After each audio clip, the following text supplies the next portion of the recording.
ninaagtiisa kufsada horta ma jiraa Soomaaliya ma ka jira ama Soomaaliya dhexdeeda ma ka jira ninku hadduu gabadhiisa khasbo waa kufsi bay noqonaysaa bal in badan baraha bulshada kuma qasheen oo qodobkan xeerka kufsiga iyo ku dhex jira horta su'aashaas weydiinta waxa weeye horta ilaa ma jirtaa baltan isweydiino ninaagtiisa kufsada horta ma jiraa Soomaaliya ma ka jira ama Soomaaliya dhexdeeda ma ka jira kaaba soo qaad ninku hadduu naagtiisa khasbo xoog wax kaga qaado waaba kufsi waan ku raacayba aan soo fududeeyo oo ku raacay waaba kufsiba ninka maxkamadeenu geynina hadaan doono waa dilina hadaan doono waa rajminaayo halka ma ii kuba taadan ku raacayba laakiin horta kufsi waa maxay kufsigu waa inuu qofkan uu qofka xoog wax kaga qaado taas waad garanaysaa waana laba mid weeye mid koowaad inuu qofku hub isticmaalo tusaale gabadha nin buu noqon karaa laba noqon karaan saddex bay noqon karaa way badan yihiin gabadha meel chance la lagu haysta waxa weeyaan midida la tusaya laba la dooransiinaya ama mididan ku gelinaya ama isdhiib labadaas u door leedahay in midida la geliyo ay dhimato ama dhaawac loo geysto iyo inay isdhiibto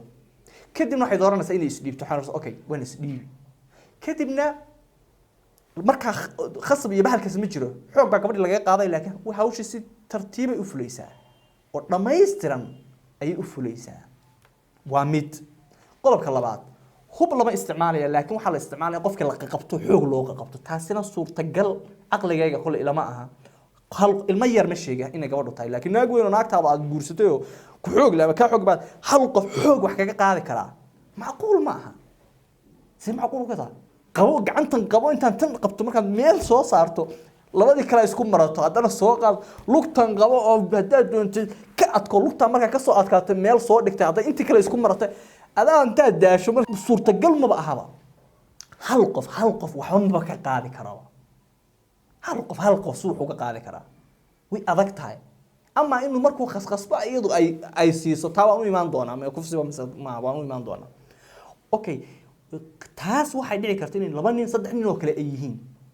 kaba soo qaad hal ninba inuu xoog kaga qaaday labada qodob ninka naagtiisa ku sameeyay ii sheeg oo ay subaxina caadi tahay iska faracsan tahay oo bal ii sheeg horta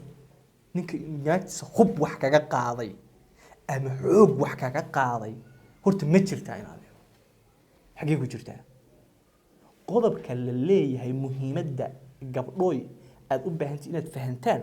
gabdhihii waxa iskaga jiraan colaad baasay ninka u qabto waxba iskaga jira way iska buuxdaa markii la yiraahdo nin baasaan way iska jibaysan tahay gabadho muhiimadda pointiga laga leeyahay waxa weeye adi iyo ninkaaga in la isku keendiro kadibna aad isfurtaan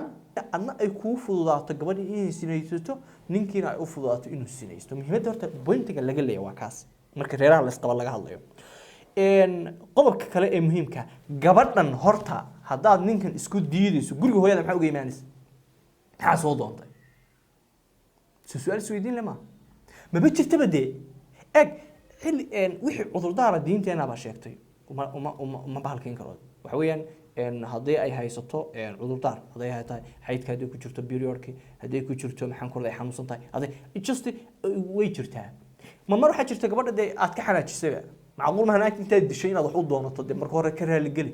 intaad xumaysay inaad wax u doonato macquul ma aha marka point baa jira gabadhan xitaa haddaysan ninkan rabin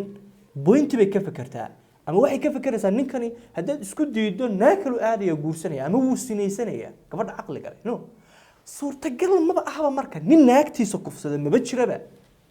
xaguugu jira ninka naagtiisa kufsada kufsi waa labada mid in gabadha xoog hub loo isticmaalo ama xoog loo isticmaalo labada midna ma jirto midda ugu dhow waxa weeyaan in gabadha ay isyara adkayso oo khaskhasba hadhow iska taas kufsi ma adaasi taas kufsi ma gabdhaha Soomaaliyeed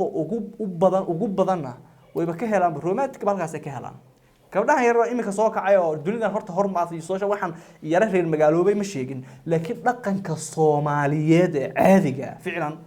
ina ninkaaga wax u diido waa jaahilnimo iyo reer baadinimo laakiin iyaga ka helaba gabdhaha say u badan yihiin ayaa in maanta oo dhan la jiijiido ay gacantiga daayo la soo jiijiido maanta oo dhan uu daba galo ee hadhow iska siiso taas idinka ku qanacsan